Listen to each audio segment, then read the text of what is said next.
예배를 유쾌하게 들으시는군요. 좋습니다. 나오나요? 네. 아, 1년, 한 달이나 두 달에 한 번 정도는 꼭 여러분들과 함께 말씀을 나누고 싶은 그런 계획이 있었는데 또 이렇게 기회가 돼서 10월에 함께 와서 말씀을 나눌 수 있게 돼서 너무나 기쁩니다. 여러분들의 1부터 한 10까지가 우리 그렇게 척도라고 보면 요즘 나의 어떤 기분의 상태 그게 한 몇 정도 될까 잠시 한번 측정을 해보도록 하겠습니다. 여러분 손을 들어주시면 됩니다. 자, 나는 5 이하이다. 좋습니다. 네, 쳐다보지 마시고 그냥 본인만 드세요. 네. 자, 나는 5부터 7이다. 좋습니다. 네. 그다음에 8부터 10이다. 오, 아멘. 주호는 8입니까? 지금 저기 3주 동안 신혼여행 갔다 오신 분하고 거의 동급인데 내일 군대 가실 분이 대단합니다. 멘탈이 갑이시네요. 아주 다행이네요. 오늘 그래도 여러분의 좀 전체적으로 그래도 5 이상이 대부분이어서 제가 이제 어떤 톤으로 이 말씀을 같이 나눌지를 조금 감을 잡기 위해서 한번 해봤습니다. 잘 지내고 계신다는 생각이 들고요. 오늘 같이 좀 나눌 오늘 내용은 시편 1편에 대한 이야기를 해보려고 하는데요. 성경이 전체가 몇 권이죠? 66권이죠. 구약은 몇 권이죠? 네. 39권이죠.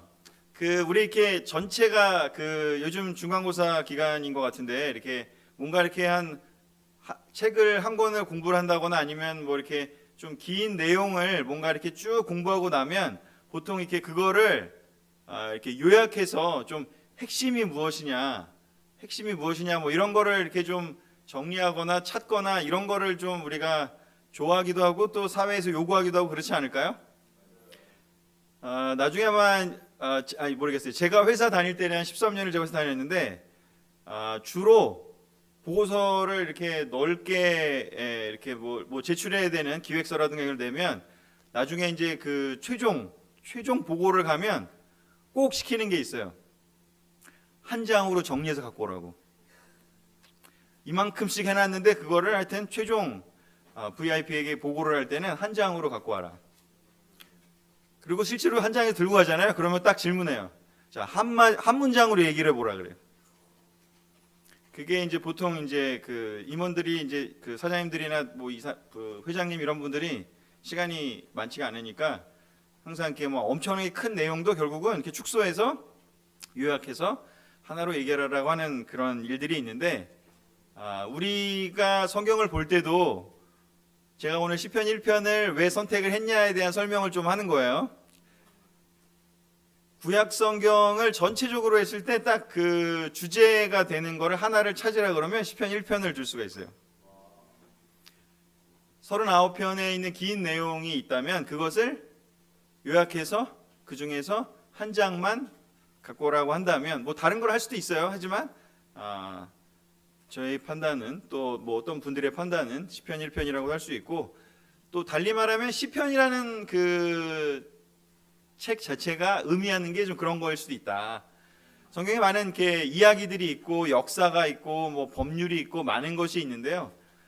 우리의 인생도 그렇다시피 이렇게 시편이 뭐냐면 이렇게 가사거든요. 음악 가사. 여러분 노래 좋아하시죠? 옛날 사람도 노래 좋아했겠죠.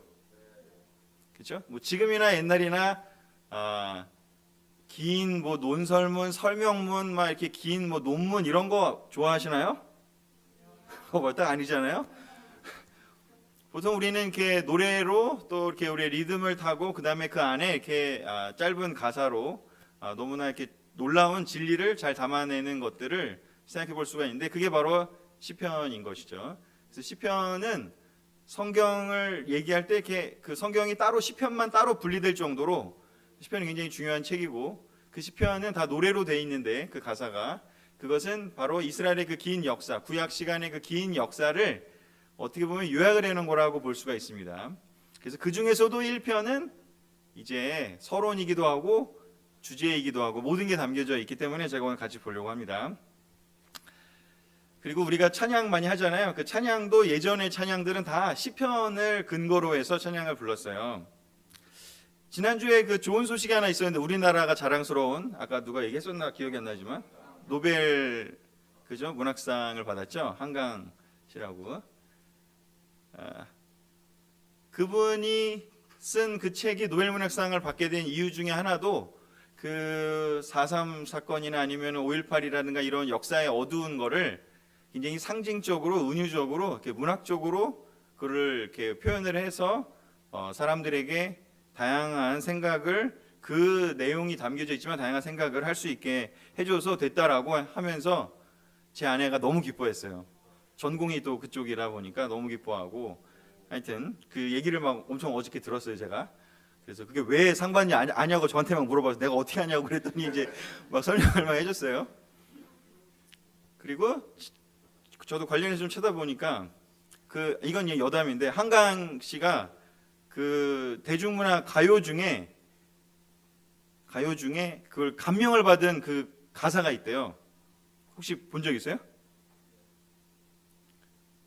그 악뮤에 뭐예요? 아니 그 뭐예요? 불러봐 그러면. 맞아요, 그거예요. 불러보세요. 나 못 부르겠어. 어? 야, 누가 한번 해봐요 혹시. 송리더 안 돼요? 네, 하여튼 그렇죠? 어떻게 이별까지 사랑하겠어? 그 가사인데 그게 가사가 저도 다시 한번 보니까 너무 감동적이더라고요. 하여튼 그런 것처럼 이렇게 음악에 또 비유적으로 상징적으로 이렇게 가사가 담겨 있다는 그것들을 생각하면 사실 영적인 진리는 인생의 진리는 이렇게 수학적인 그냥 명제처럼 아니면 그냥 과학적 명제처럼 이렇게 딱 돼 있는 게 아니라 거기에 담겨져 있는 깊은 의미가 들어있는 여러 가지 복합적 다중적으로 들어가 있는 의미가 들어있는 그런 내용일 수 있는데 그 대표적인 것이 바로 성경이 그걸 모아놓은 게 시편입니다. 그 찬송가 가사였고 예전에 우리 이제 송북 들고 다니 따로 만들잖아요. 옛날 사람들은 시편이 송북이에요. 시편으로 그냥 노래를 했어요. 찬양을 하고. 근데 우리는 그 리듬은 이제 모르니까 그렇지만 이제 그분들은 다 시편으로 한 거죠. 그래서 오늘 제가 시편을 같이 보려고 합니다. 자, 시편 1편이 이렇게 돼 있어요. 짧죠? 그래서 레슨도 짧을 가능성이 이제 큰데, 그렇죠? 굉장히 좋아하시네. 네, 한번 같이 한번 쭉 읽어볼까요? 시편 1편. 저는 이거를 가능하면 여러분이 짧으니까 외우기를 저는 권장을 해드립니다. 뭐 오늘 그걸 하라는 얘기는 아니고, 자, 한번 읽어보겠습니다. 시작.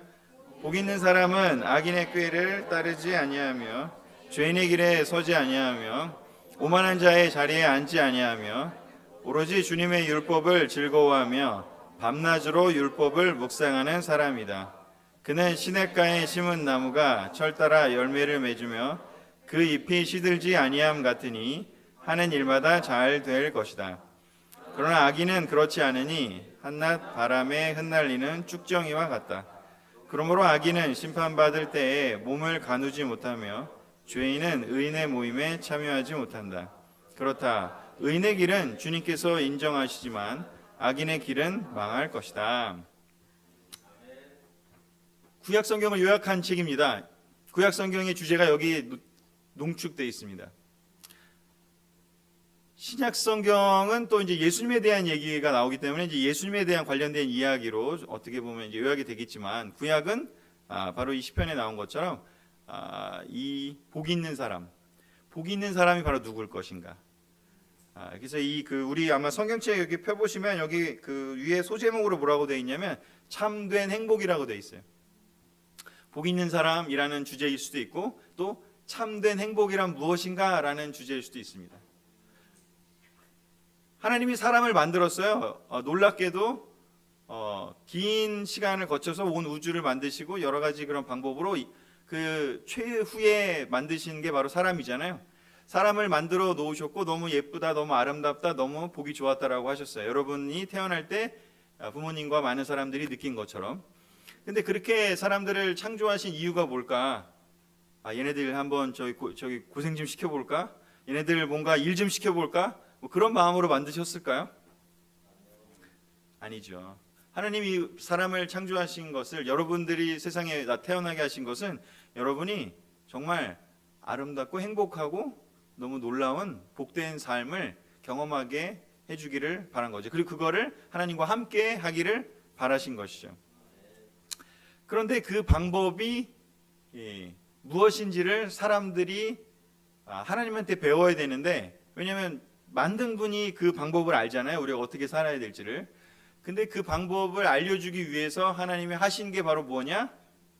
이 성경책을 통해서, 사람들을 통해서 하나님의 그 방법을 알려주고 그 방법들이 대대로 전수가 돼서 사람들이 배우기를 원했습니다. 그래서 바로 이 시편이 1편이 하는 이야기는 바로 복된 사람, 참된 행복. 그래서 이렇게 true happiness라고도 얘기할 수 있고, 또 여기 영어로 나온 것처럼 blessed is the man, 복을 받은 사람은 누구인가 라는 이야기입니다. 여러분, 복을 원하십니까? 참된 행복을 원하십니까? 여러분의 그 참된 행복, 참된 즐거움, 참된 기쁨은 어느 때에 오나요? 그냥 이거는 그냥 일상에서, 우리 성경을 생각하지 말고 그냥 소소하게 어떤 때 여러분의 그 기쁨이 와요? 맛있는 거 먹을 때. 맞아요. 그리스에서 먹었나? 어디서 먹었죠? 맛있는 거를? 자, 하여튼 그렇죠. 맛있는 거 먹을 때. 또 언제가 있을까요? 우물쭈물 뭐 이렇게 얘기하고 싶은 것 같은데 하세요. 누워있을 때. 네, 그렇죠. 저도 누워있을 때 행복을 느낄 때가 있죠. 그렇습니다. 맞습니다. 또 언제가 있을까요? 네? 종강? 학교 끝났을 때. 다른 말로 하면 방학 시작됐을 때. 그렇죠. 어떻게 지금 시험 때라 그런가 끄덕끄덕 많이 하네요. 자, 또 언제일까요? 러닝에 빠지신 분이라 모든 게 글로 가죠. 네. 소소한 걸 한번 얘기해 보자는 거죠. 최근에 어떤 일이 있었나? 저는 최근에 아주 기쁜 짜릿한 경험을 한 게 있습니다. 플레이오프 5차전을 제가 현장에서 봤습니다. 어마어마한, 잠실 경기장에서, 야구장에서 마지막 그 5차전에 그저께 저녁에, 네, 그때 하여튼 올라가서 거기서 하여튼 이렇게 외치는 그 응원을 같이 했었는데 짜릿했어요. 천국 같았어요. 우리 모든 형제자매들이 LG를 빼고 거기에 하나님을 넣고 우리의 너무 놀라운 예수님을 넣는다면 아마 똑같지 않았을까 그런 생각. 그렇죠. 오늘은 지고 있어요 지금. 네, 아주 대패하고 있습니다 지금. 인생이 그런 거죠. 자, 아무튼 또 언제 여러분 행복했습니까? 동규 언제 행복했습니까? 네. 다른 대답을 할 줄 알았는데. 네, 알겠습니다. 네, 알겠습니다. 자, 또 성화는 뭐가 있을까요? 다음 날이 빨간 날 때, 그죠? 여기 직장인들은 항상, 그죠? 항상 맞습니다. 자, 그래서 우리가 정말 이렇게 그 행복하기를 원한다면 우리는 성경을 보라고 얘기하잖아요. 여기 오늘 처음 오신 분도 있지만 교회 왜 다녀요? 사실 교회 행복하려고 다니는 거 아니에요? 인생의 놀라운 그 깨달음을 얻고 그 다음에 정말 세상 사람들이 추구하는 것과 우리가 추구하는 게 사실은 본질은 다르지 않습니다. 행복하기 위해서고 또 잘 살고 의미 있게 살기를 원하는데 방향이 다른 거죠. 그 목적지는 같지만 그 추구하는 길이 달라요. 근데 그 길이 하나님이 준 길이면 그게 성경에 있는 길일 거고, 그 다음에 하나님이 아니라 다른 사람들이 만들어 놓은 이게 내가 찾은 길이야 라고 한 여러 길들이 있는 거고, 또 그리고 이제 그런 건 없다, 그냥 알아서 살아라, 그렇게 얘기하는 사람들도 요즘은 또 많죠. 그래서 우리가 정말 교회를 다니는 이유, 또 성경을 우리가 배워야 되는 이유, 읽어야 되는 이유가, 안 하면, 이거 성경 안 읽으면 왕신형 삼촌한테 혼나니까가 아니라, 아멘 캠퍼스 요즘 그런 거 하고 있다면서요. 그죠? 그리고 원래는 이태경 오빠한테 많이 혼나는데 요즘 없죠. 네, 하여튼 우리가 누군가에게 정말 이렇게 뭔가 누군가에게 야단맞기 위해서가 그 성경이 있는 게 아니라, 성경을 왜 읽는지를 정확히 알고, 우리가 교회를 왜 다니는지 정확히 알고 우리가 이런 걸 해야 됩니다. 옛날에 우리 티네이 있을 때 우리 캠퍼스 지금 올라온 친구들도 저한테 성경을 안 읽으면 야단맞게서 읽은 게 아니잖아요. 물론 야단도 맞았지만. 하지만 그런 것들을 통해서 우리가 궁극적으로 우리가 왜 이걸 읽어야 되냐 하면 바로 여러분들이 bless the man이 되기 위해서, bless the woman이 되기 위해서라는 거죠. 성경을 읽고 하나님과의 관계를 통해서 우리가 될 것은 무엇이냐? 우리가 복이 있는, 복받는 사람이 돼야 한다는 거예요. 예수님의 사역에 있어서의 가장 놀라운 설교가 뭐냐면 산상수훈이라는 거예요. 거기서의 시작이 어떻게 되죠? 지금이랑 똑같아요. Bless the man이에요. 복 있는 사람은 어떤 사람이냐?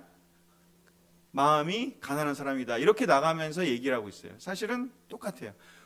신약 성경을 가장 요약하라고 하면 바로 그 마태복음 8장의 산상수훈을 얘기할 수 있고요. 그리고 구약을 가장 요약하라고 한다면 바로 이 시편 1편을 얘기할 수 있습니다.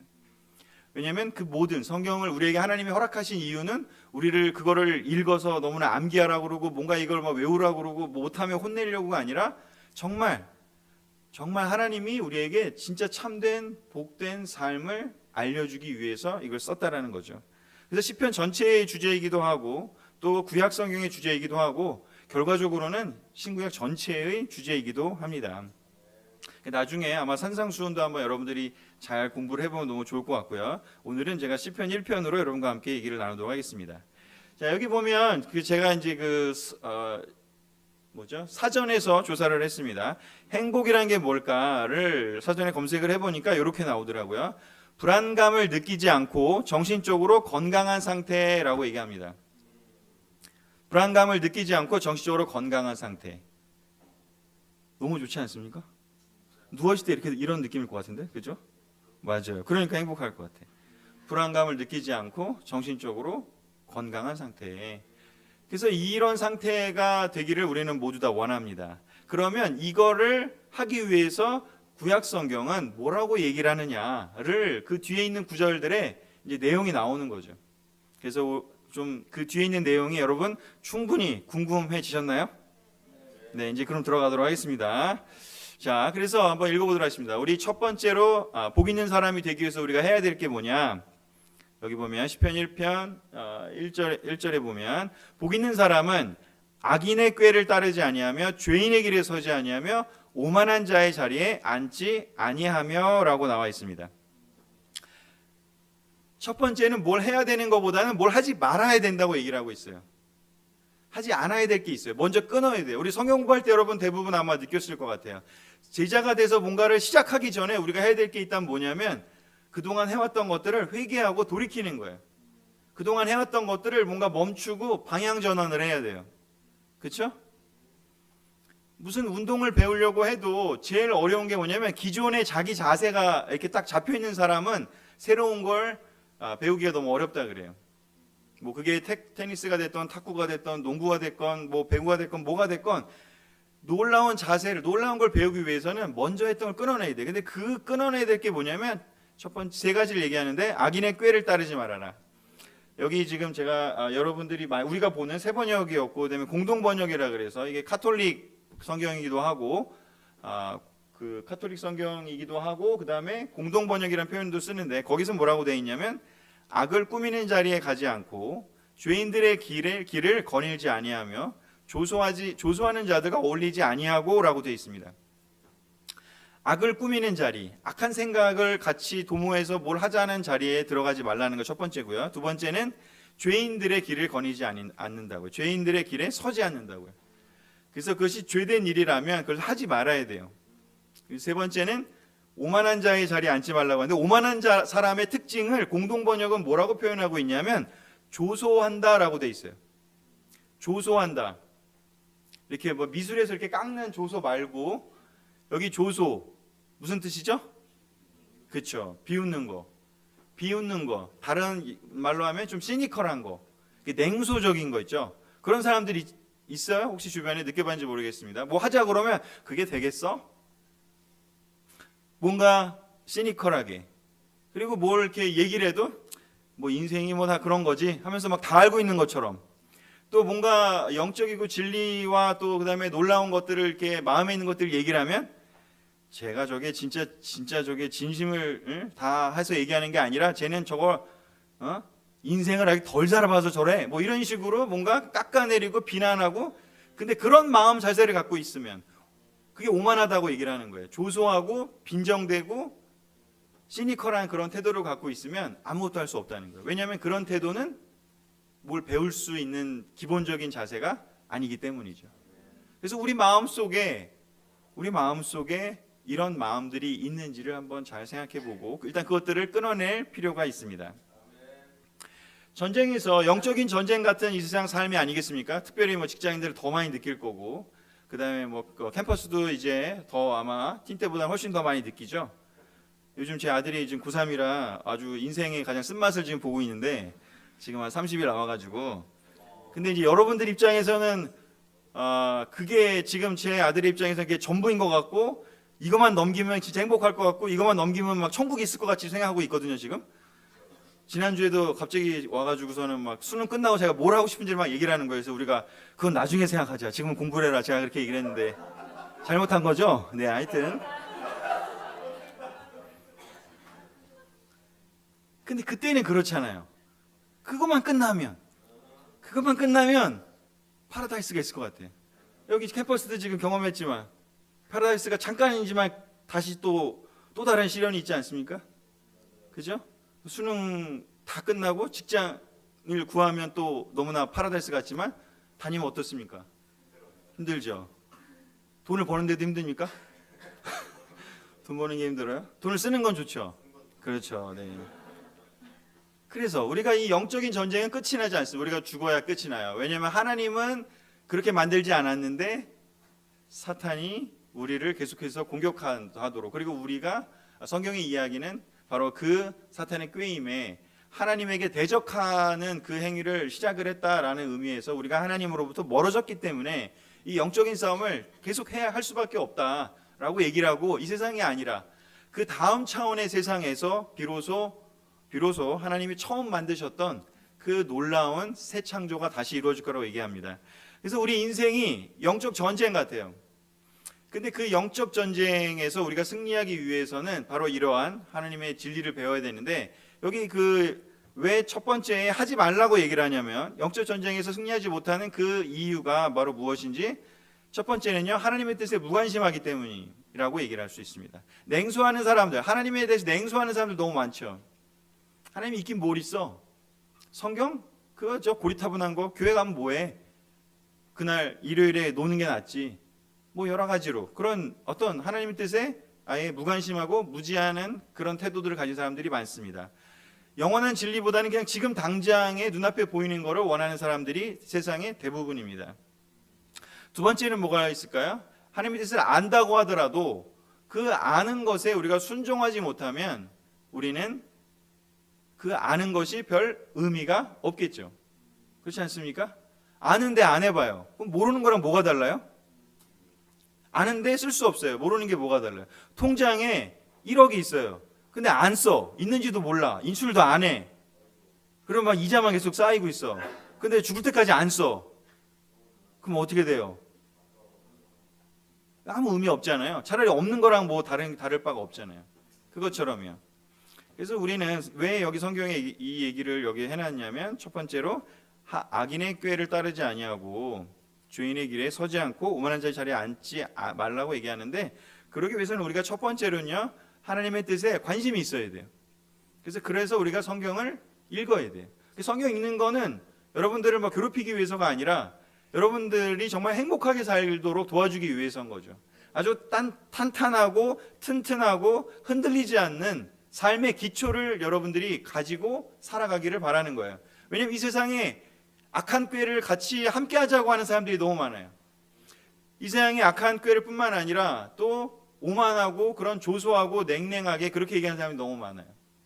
뭐 캠퍼스는 잘 모르겠지만 제가 직장 생활하면서도 제가 해외 출장을 1년에 한두 번씩 가는 그 직업 일을 했었는데, 꼭 가면은 제가 하여튼 뭐 홍콩을 가든 방콕을 가든 뭐 출장을 가잖아요. 그럼 일 끝나고 꼭 다른 사람들 다 어디 가냐면 다 여자랑 그런 유흥주점에 가고 거기서 잠자는 데를 다 가요. 그리고 해외에 나오면 더 좋아요. 왜냐하면 국내에서는 그게 어렵다고 생각하는데 해외에 가면 눈에 안 보이니까. 심지어 제가 처음에 진짜 몇 년 직장 한 5년 차였나 6년 차였나 방콕을 갔었는데 끝나고 갔더니 우리를 접대한다고 그 싱가포르에 있는 업체가 우리 한국 사람들 쭉 데리고 가서 어디론가 데려가서 거기 딱 앉아 있으라고 했는데 그 앞에 1번부터 60번까지 여기다 이름표를 붙인 여자들이 쭉 세 칸에 앉아 있는 거예요. 고르래 우리 보고. 고르고 데려가래. 가서 원하는 걸 하라는 거죠. 이제 깜짝 놀라서 뛰쳐나왔어요. 근데 다른 사람들은 다 들어갔어요. 근데 그게 직장인들의 어떻게 보면 일반적인 그런 모습이라고도 할 수 있는 거죠. 제가 처음에 깜짝 놀랐어요. 정말 저도. 그리고 그런 거 말고도 그냥 우리 사회에서 정말 얼마나 많은 그런 이렇게 경쟁과 또 그다음에 우리 편이 이기기를 원하고 여러 가지 그런 것들 얼마나 많은지 아마 잘 모를 거예요. 아마 근데 그것들 때문에 얼마나 서로를 죽이려고 하고 서로를 몰아내려고 하고 그런 정치적인 것들이 회사 내에서 또는 그리고 실제 정치에서도 벌어지죠. 네가 이기냐 내가 이기냐에 따라 실제로 사람들을 괴롭히고 죽이고 감옥을 보내고 이런 일들이 실제로 벌어지는 게 세상입니다. 우리가 영적 전쟁에서 승리하기 위해서 그래서 하나님 말씀이 너무나 필요합니다. 자, 그래서 그런 것들을 우리가 끊어낸 사람들이 여기 대부분이에요. 우리 안 하기로 결정했고 여기에 지금 앉아 있잖아요. 세례받고 앉아 있잖아요. 여러분들은 이미 1단계는 통과한 사람이라고 볼 수 있어요. 아멘? 훌륭합니다. 잘하고 있습니다. 그것도 안 되는 사람들이 사실 너무나 많으니까요. 자, 이제 두 번째. 그러면 안 하는 것만 해서 될 일은 아니라, 그죠? 안 하는 것만 해서 될 일이 아니라 새로운 걸 배워야 돼요. 집에 알코올릭이 있는 부모님이 있는 그 자녀들 있잖아요. 그 자녀들이 자랐을 때 또 알코올릭이 될 가능성이 크대요. 집에 폭력적인 집에서 자란 그 아이들이 그 폭력적인 부모님 너무 싫어하거든요. 알코올릭 있는 아버지 너무 싫어해요. 근데 그 아이들이 크면요, 자기가 나중에 가정을 꾸미면 그런 똑같은 상황에 처할 가능성이 크대요. 왜냐하면요, 내가 뭔가를 싫어한다고 해서 그걸 안 하는 게 아니에요. 중요한 건 뭐냐면 싫어하는 거는 싫어하는 거지만 새로운 걸 배워야 돼요. 새로운 걸 배워서 그 리플레이스먼트가 돼야 돼요. 완전히 그걸 내가 다른 걸 할 수 있어야지 그것이 온전히 변화가 일어나는 거지. 그냥 안 좋은 거 알고 그것만 안 한다고 해서 될 일이 아니라는 거예요. 왜냐하면 내가 알고 있는 거, 경험했던 게 그거니까 반복한다는 거예요. 여러분 행복한 가정을 꾸미기 원하시지 않습니까? 원하지 않습니까? 자, 그렇다면 여러분들은 여러분이 만약에 싫어했던 어떤 모습들이 있다면 그게 뭐 부모님이 됐던 아니면 뭐 사회 모습이었던 여러분의 인생을 행복하게 설계하고 싶다면 난 저렇게 안 할 거야 하면서 다른 사람을 비난하고 비판하는 거 할 수 있어요. 하지만 그걸로는 부족하다는 거예요. 여러분이 만들어갈 수 있는 게 필요해요. 그래서 예수님은 또 하나님은 성경을 통해서 그 방법을 계속해서 알려주시는 거예요. 그냥 싫어 난 저거 싫어 라고만 해서 될 일이 아니라 어떻게 만들어가야 되느냐, 어떻게 내가 원하는 그 행복한 삶을 만들어가야 되느냐, 그게 뭐냐? 시편 2편에 그 얘기가 나와 있습니다. 같이 읽어보겠습니다. 시작. 오로지 주님의 율법을 즐거워하며 밤낮으로 율법을 묵상하는 사람이다. 하나님의 말씀을 즐거워하래요. 이게 하나님의 말씀이 즐거워하래요. 여기에 놀라운 하나님이 이 말씀을 나한테 주신 것에 대해서 감사하라는 거예요. 뭔가 즐겁다라는 거는 의무감이 아니라 이거는 정말 하고 싶은 거잖아요. 제가 여러분에게 물어보고 싶습니다. 하나님이 여러분에게 참된 행복을 알려줘야 될 이유가 있습니까? 여러분이 그런 어떤 자격이 있어요? 자격 있다고 얘기해야 되는 거 아니에요? 난 착하게 살았는데 자격 있어야 되는 거 아니에요? 그리고 또 따질 수도 있잖아요. 아버지시면 말이에요, 나를 책임져야지. 하나님이면 나를 책임져야지. 그렇게 얘기할 수도 있지 않을까요? 하나님이 그래서 주신 건데 그럼에도 불구하고 사람들은 주님의 율법을 즐거워하기보단 부담스러워하고 심지어 우리 또한 그것들에 대한 태도가 어떤지를 한번 생각해 봅시다. 율법을 즐거워하라는 건 뭐냐면 율법을 많이 읽고 생각하고 하는 이런 어떤 행위적인 것보다 첫 번째는 뭐냐면요, 태도를 얘기하는 거예요. 태도. 즐거워하는 태도. 하나님에 대한 감사하는 태도를 얘기를 하는 거예요. 하나님이 그 말씀을 이렇게 수많은 사람들의 기록을 남기셔서 우리에게 남겨주다는 것이 얼마나 감사한 일인지 그 태도를 얘기하고 그리고 나서 그것을 뭐예요? 율법을 묵상한다고. 묵상은 메디테이트거든요. 이게 단지 읽는 게 아니라 이게 왜 이럴까? 이게 퀘스천 마크를 두고 생각하는 거예요. 이 원리는 뭐를 의미하는 걸까? 이 성경의 스토리는 이 원리는 뭘까? 하면서 이게 내 마음속에서 내 것이 될 수 있도록. 왜냐하면 다른 사람들의 얘기잖아요. 사실 성경에는 아브라함의 얘기고 다윗의 얘기고 또 베드로의 얘기고 바울의 얘기잖아요. 근데 다른 사람들의 얘기는 들어오면 좋다라고 할 수 있지만 결국은 그게 누구께 되어야 내 삶에 적용될 수 있냐면 내게 되어야 돼요. 그렇죠? 아니 남들이 아무리 좋은 얘기해도 내 거가 된다는 거는 다른 거잖아요. 다른 사람이 문제 막 잘 푸는 거 아무리 보고 끄덕끄덕 선생님이 강의해서 이렇게 끄덕끄덕 하더라도 그 아무것도 없고 내가 딱 풀려고 했는데 풀어낼 수 있느냐가 관건이잖아요. 여러분의 개인의 삶에서 문제를 풀어야 되는 시간들이 계속해서 오잖아요. 작을 때도 클 때도 있지만 이제 주호가 내일부터 이제 그 문제를 풀어야겠죠. 이제 여기 이제 동규 형도 없고 이제 현지 형도 없고 또 민준이 형도 없고 형이 아니라 친구죠. 친구. 하여튼 친구와 또 형과 이렇게 거기다 가장 또 중요한 우리 준이도 없어 이제. 아하 이제 혼자야 이제 답안지를 알려줄 사람도 없어. 이제 혼자 거기서 믿음을 지켜야 돼. 세례받은 지 얼마 됐죠? 4개월. 그죠? 4개월. 거기서도 하나님의 말씀을 즐거워해야 돼요. 거기서 하나님 말씀을 떠올리면서 좀 실수하고 뭐 때때로는 못 읽어도 괜찮아요. 근데 거기서 기본적인 게 뭐냐면 태도예요. 태도. 와 하나님이 나에게 오늘 눈을 뜨게 해주셨구나. 하나님이 나에게 오늘 새로운 하루를 주셨구나. 감사하는 마음, 즐거워하는 마음. 하나님이 말씀을 주셨고 그 말씀을 내가 읽을 수 있다는 것, 생각할 수 있다는 것. 저는 성경을 읽는 이유는 뭐냐면 성경을 읽지 않기 위해서라고 생각해요. 이게 무슨 말일까요?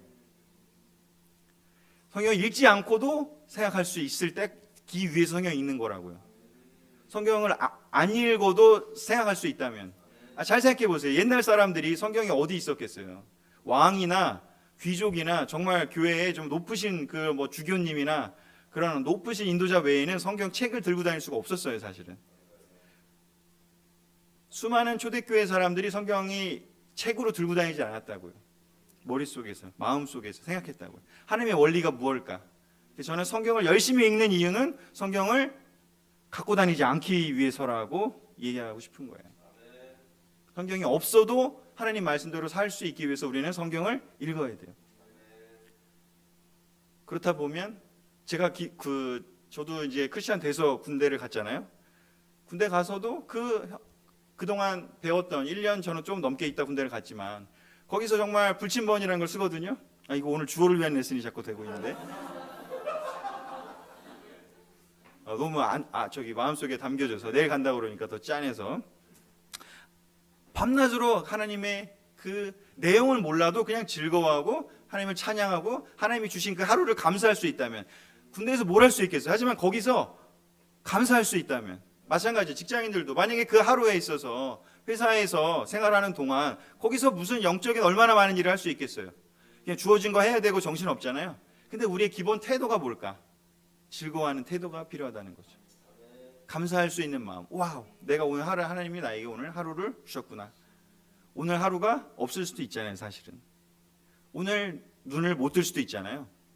근데 우리에게 하루가 주어졌잖아요.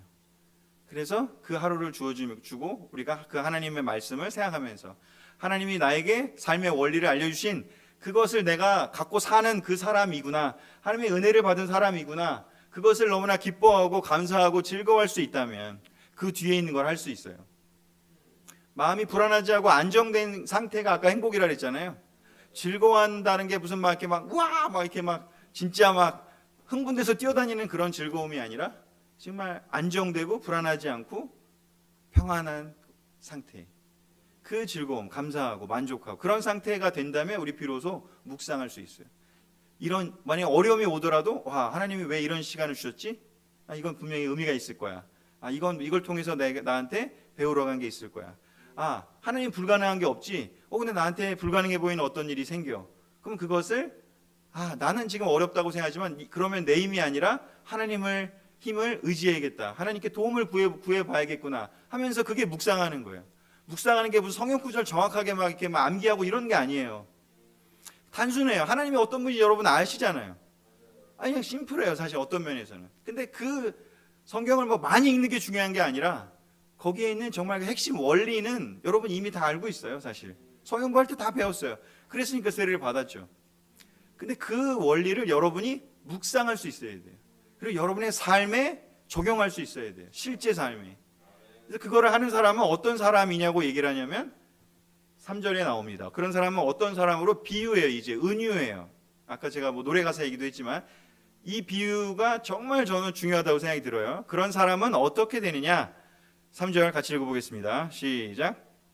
그는 시냇가에 심은 나무가 철 따라 열매를 맺으며 그 잎이 시들지 아니함 같으니 하는 일마다 잘 될 것이다. 아멘. 그렇게 하나님 말씀을, 하나님이 관계를 즐거워하고 그 원리를 묵상할 줄 알고 자기 삶에 적용을 해보려고 노력을 하는 그 사람은 어떤 사람으로 시편 1편은 이게 아마 다윗이 썼을 거라고 추정을 하지만 강력하게 근데 그 저자는 뭐라고 비유를 하느냐? 시냇가에 심겨진 나무 같다라고 얘기를 해요. 시냇가에 심겨진 나무예요. 그러면 이 살아가는 이 사람, 그 사람은 지금 뭐로 비유되는 거예요? 나무죠. 이제 나무의 비유를 지금 하고 있는 거예요. 근데 나무인데 우리 모두는 나무라고 할 수 있는데 그 나무가 예수님도 그 비유 들잖아요. 이렇게 나무에 대한 비유도 되게 많이 들고 포도나무 뭐 여러 가지 나무 비유 많이 들잖아요. 그 나무인데 어디 심겨 있어요? 시냇가예요. 시냇가는 뭐로 비유할 수 있어요? 내가 나무야. 시냇가는 뭐예요? 그죠? 원천이죠. 하나님이죠. 하나님. 말씀이라고도 할 수 있고 하나님이라고 할 수 있고 나에게 영적인 그 원천이죠. 시냇가에 심겨진 나무라면 그 나무는 철 따라 열매를 맺고요. 이파리가 시들지 않고 이렇게 성장한다는 거죠. 근데 똑같은 나무라도 시냇가에 심겨지지 않고 사막에 심겨져 있어 봐요. 잘 자랄 수 있을까요? 근데 때때로 우리 마음이 약간 사막에 있을 때 같은 느낌 받아본 적 있어요? 그렇죠? 저도 최근에 한 달 전쯤 그런 걸 느낀 적이 있어요. 갑자기 제 아까 얘기한 그 고3 아들이 이제 내일부터 토요일 저녁이었는데 내일부터 교회를 안 가겠대. 이유가 뭐냐 그랬더니 이제 아빠 레슨이 지겨워요 그러더라고. 6년 동안 들었으면 됐죠 이러면서. 그래가지고 제가 깜짝 놀랐는데. 그렇죠. 뭐 하여튼 앞뒤 맥락이 다 더 있는데 요것만 듣고 나중에 저희 아들 만나서 뭐 얘기하지 마시고 부탁드립니다. 네, 하여튼 근데 그런 얘기 들었을 때 제가 마음이 너무 힘들었어요. 사실은 처음에는. 근데 나중에 이제 좀 설명을 더 들었죠. 여러 가지 이유가 있는 거고. 그럴 수 있다 생각이 들어요. 자, 어찌 됐건 뭐 그런 일도 있었고 그다음에 또 제 인생에서 제가 왼쪽 아킬레스가 끊어져 갖고 목발을 6개월을 짚고 다닌 적도 있고 또 신장에 암이 세포가 생겼다 그래 갖고 그걸 잘라내느라고 수술도 한 적이 있고 정말 철렁한 것 같은 느낌을 받을 때가 많았습니다. 하지만 제가 시냇가에 내가 지금 심겨져 있는 그 위치가 시냇가에 심겨져 있기 때문에 시냇가에 심겨져 있다고 해서 나무에게 바람이 안 불고 또는 뭐 시련이 없고 뭐 아니면 뭐 다른 문제가 없겠습니까? 그죠? 시냇가에 심겨져 있다. 차이는 시냇가에 있는 것만 차이지 나무가 겪어야 하는 그 모진 풍파는 다 똑같습니다. 어디에 있던. 근데 차이는 뭐냐면 시냇가에 심겨졌다는 거예요. 말씀을 옆에 두고 사는 사람은 시냇가를 옆에 두고 있는 나무와 같다는 거예요. 그렇기 때문에 때때로 우리 삶에 문제가 있고 어려움이 있더라도요. 뿌리가 마르지 않습니다. 계속해서 영양 공급받으니까요. 근데 나무가 자기가 잘났다고 내가 나무야. 나 밤나무야. 나 밤나무보다 더 좋은 게 뭘까? 왜 갑자기 밤나무 생각나지? 가을이라 그런가? 나 뭘로 할까? 나 떡갈나무야. 뭐 이런 걸로 한번. 하여튼 으리으리하게 큰 나 메타세콰이야. 그거 좋겠다. 나 메타세콰이야. 내가 나무가 내 나무의 그런 어떤 위세만 믿고 나 시냇가 필요 없어. 나는 나 혼자 잘할 수 있어. 그러고서는 만약에 산다고 생각해 보세요. 근데 만약에 우리가 성경을 또는 하나님 말씀을 묵상하고 또 하나님 원리를 생각하지 않고 산다면 그 사람이 아무리 능력이 많아 메타세콰이 같이 능력이 많고 진짜 떡갈나무 같이 클 수 있는 나무고 뭐 해도 그 나무가 시냇가에 심겨져 있지 않다면 성장할 수 없을 겁니다.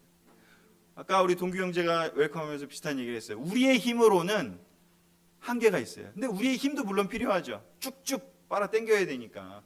그 물을 흡수하기 위한 노력을 해야 되니까. 하지만 근본적으로 우리의 참된 행복은 우리가 나무가 스스로 만들어낼 수는 없다라는 거죠. 시냇가에서 물을 흡수해야 되고요. 태양으로부터 광합성을 해야 돼요. 외부로부터 오는 거예요. 하나님으로부터 오는 거예요. 행복은 내가 만들어내기 위해서 오는 게 행복이 아니라는 거예요. 하나님이 주셔야지 가능해요. 그래서 우리가 겸손해져야 돼요. 근데 여러분의 주위에 겪어봤는지 모르겠지만 저는 지난 한 47년, 8년 동안 주위에 나는 내 힘으로 행복할 수 있어 라는 사람들을 너무 많이 봤어요. 근데 그거는 한계가 있어요. 그렇죠? 그 큰 나무가 자기가 견뎌낼 만큼 견뎌낼 수는 있겠죠. 하지만 언제까지 견디겠어요? 언젠간 한계에 부딪히고 말 수밖에 없다라는 것이죠. 자, 그럼 반대로 악인은 어떤 사람? 그러니까 하나님 그 말씀과 함께 있지 않은 사람. 여기서 막 악인이라는 표현이 뭔가 이렇게 진짜 무슨 막 죄를 짓고 막 살인하고 막 이런 뜻이라기보다는 하나님과의 관계 속에서 하나님 관계를 끊어버린 사람들을 얘기를 하는 거예요. 하나님을 무시하고 하나님을 조롱하고 하나님을 멀리하는 사람들. 네, 그런 사람들은 어떻게 표현하고 있는지 비유로 표현하고 있냐면 한번 읽어볼까요? 4절 5절 시작. 그러나 악인은 그렇지 않으니 한낱 바람에 흩날리는 쭉정이와 같다. 그러므로 악인은 심판받을 때에 몸을 가누지 못하며 죄인은 의인의 모임에 참여하지 못한다. 비유, 아까는 나무였어요. 시냇가에 심겨진 나무였어요. 근데 하나님 관계가 끊어진 사람들, 하나님을 모르고 살아가는 사람들, 자기 힘으로 사는 사람을 뭐라고 성경은 표현하는지 바람에 흩날리는 쭉정이라고 표현하고 있어요. 쭉정이라고. 여기 지금 이 사진에 보면 이게 이제 키라고 하거든요. 이 키질한다 이런 거 들어봤어요? 뭐 탈곡 마당에서 이렇게 하잖아요. 이때 이게 하는 이유가 뭐냐면 안에 단단하게 이렇게 있으면 알곡이 있으면 알곡은 남기고 쭉정이는 이제 이렇게 날아가잖아요, 바깥으로. 그런 것처럼요. 하나님 관계가 끊어진 사람은 지속적으로 신의 물을 흡수하듯이 말씀으로 흡수하고 성령님의 영적인 힘을 받아들이지 못하는 사람은 쭉정이와 같다고요. 쭉정이는 어때요? 생명이 없죠. 그냥 겉으로 보기에는 비슷할지 모르겠어요. 뭐 알곡이든 이렇게 걷어놓으면 비슷하잖아요. 근데 생명력이 없어요. 알곡은요, 다시 심겨놓으면 다시 또 자라서 나무가 될 수 있어요. 또 곡식이 될 수 있어요. 하지만 쭉정이는 심어봐요. 뭐가 나옵니까? 아무것도 안 나옵니다. 그냥 그걸로 끝납니다. 그리고 결정적인 건 뭔지, 이 흩날리는 쭉정이라는 표현 것처럼 심판받을 때에 몸을 가누지 못할 것이며 죄인은 의인의 모임에 참여하지 못한다라고 되어 있습니다.